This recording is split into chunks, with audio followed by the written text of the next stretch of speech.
tell you something. You can talk all about the theory you want to of the power of God and what God can do, but unless you have experience for yourself where you know that when you prayed, the devil obeyed your voice. The greatest keys to harvest is spiritual timing. I waited for 6 years after God spoke to me that a new anointing was coming.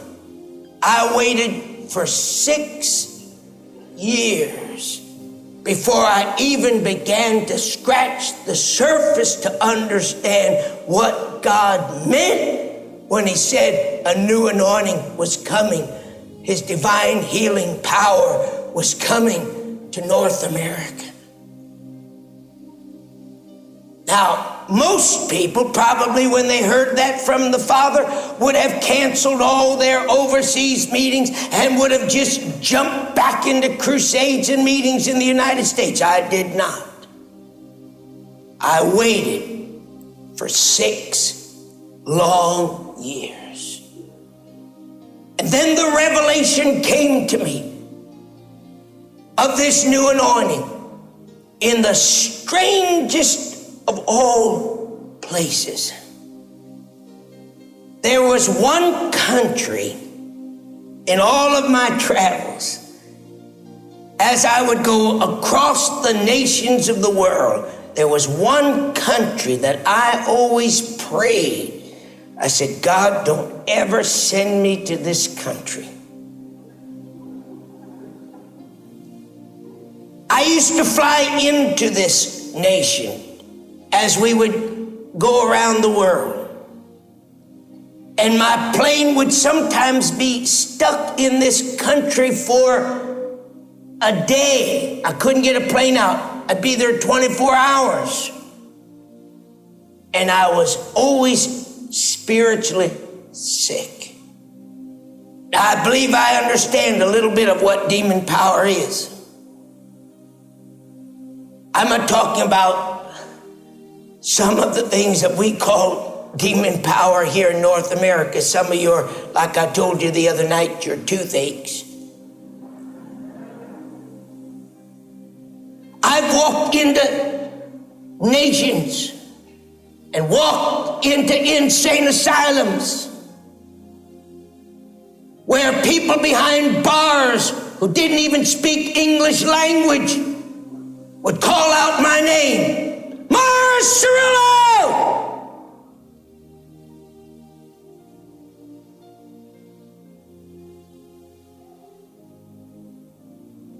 Didn't know a word of English, but when we walked down the corridor, the demons recognized who we were.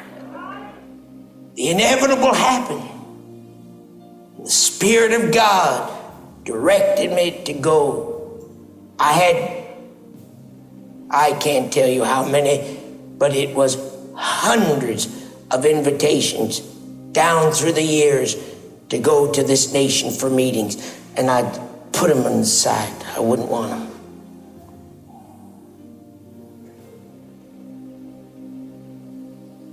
We went. And I will never forget as I came off of the airplane. You say, Brother Cerrullo, what nation was it? It was the nation of India. When I stepped off of the airplane and I looked into the face of my son, who was a big, strong, strapping man, he looked sick. His face was white and peaked. And I thought to myself, did he eat some food that he shouldn't have eaten? Or did he drink some water that he shouldn't have? How many of you know you go to these different nations of the world and all kinds of climate and food and water changes, and it affects the metabolism of the body. When we got to where the baggage was coming, I slipped my arm around David and I said, David, I said, are you sick? I said, did you eat something you shouldn't have eaten? Or did you drink something that you shouldn't have? I said, you look terrible. And he said to me, no, Dad. And I will never forget the look on his face. It's with me to this day. Tears welling up in his eyes because he is a very compassionate man. And he looked at me and he said to me as if to say, Dad, please help me. He said, I can't tell you what it is. He said, I'm not sick physically, but he said, Dad, there's something here in the air. I've been with you all over. But he said, there's something here. He said, I can't tell you what it is, but he says, I feel sick inside.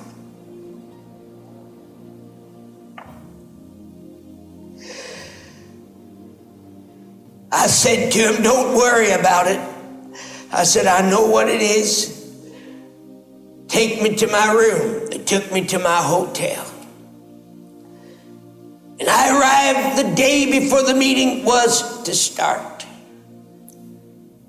And I locked the door, and I went into prayer and fasting. I did not eat any food. And in that experience of praying in that room, I entered into a new dimension of prayer that I had never experienced before. It's always my custom, down through the years, my men will all tell you, that at a certain time in the day, before I step out on the platform, I don't see anybody, I don't talk to anybody, and I don't eat anything. I never walk into a meeting having eaten a meal or any kind of food, ever. And I spend most of that time, a segment of several hours before God, before I step out to minister the healing power.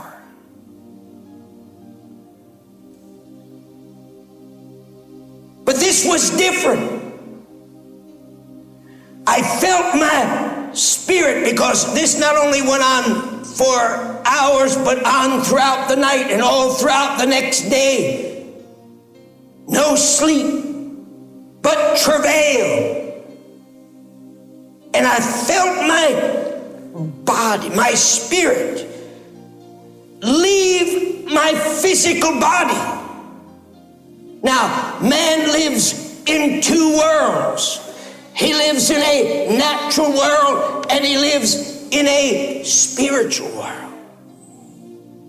And I felt my spirit leave my body as if it left it here in one place of the room, and my spirit was transported into an arena.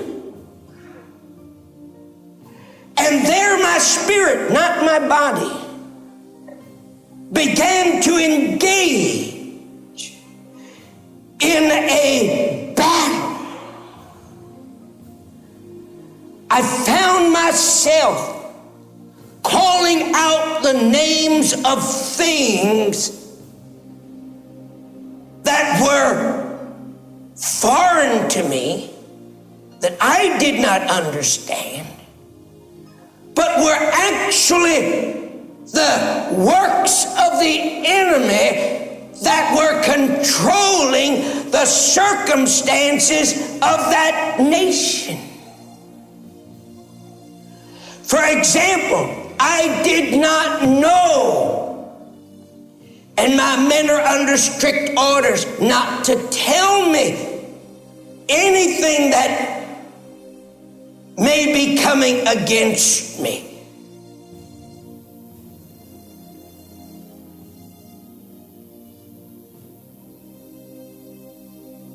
I didn't know it, but in India, the Hindu priests had already organized to kill me first night.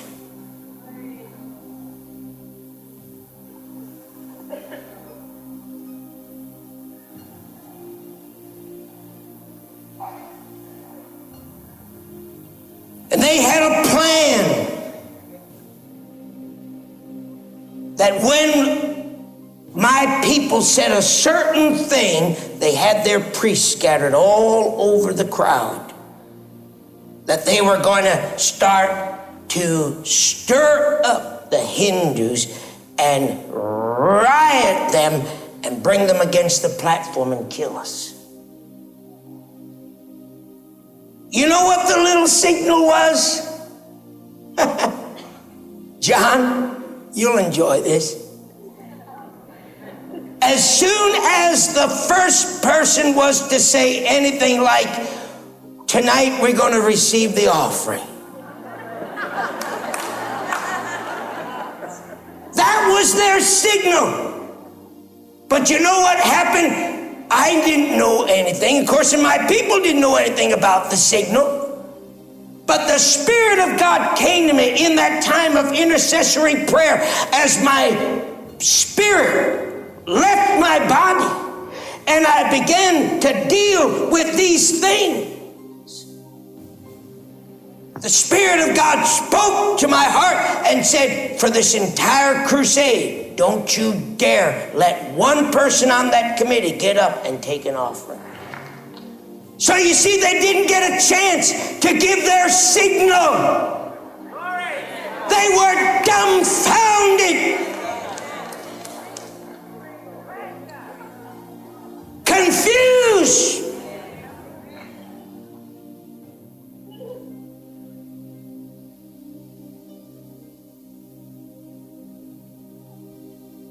I felt like my body was wrung out in that day and a half.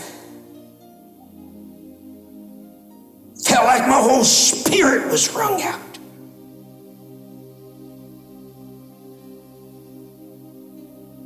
I found myself praying not against the things, but I found myself in the spirit world coming against powers that were influencing and causing these things to come into being.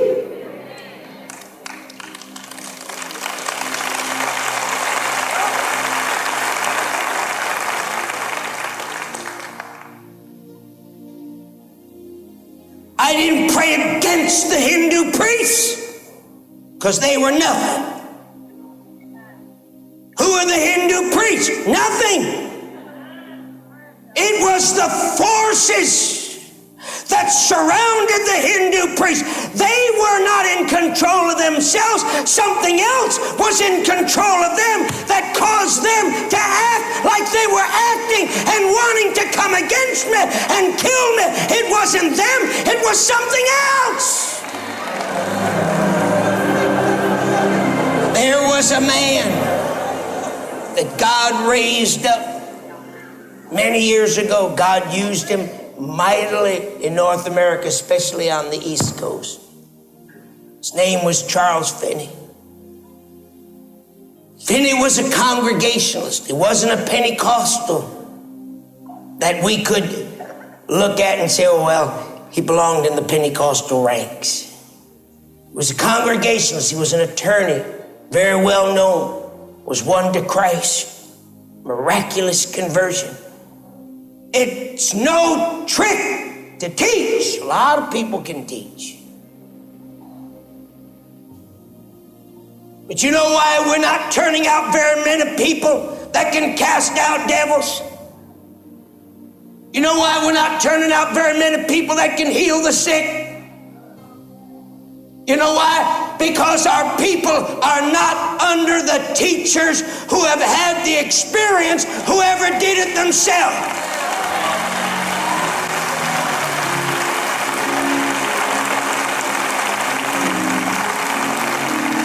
And brother, I want to tell you something. You can talk all about the theory you want to of the power of God and what God can do, but unless you have experience for yourself where you know that when you prayed, the devil obeyed your voice.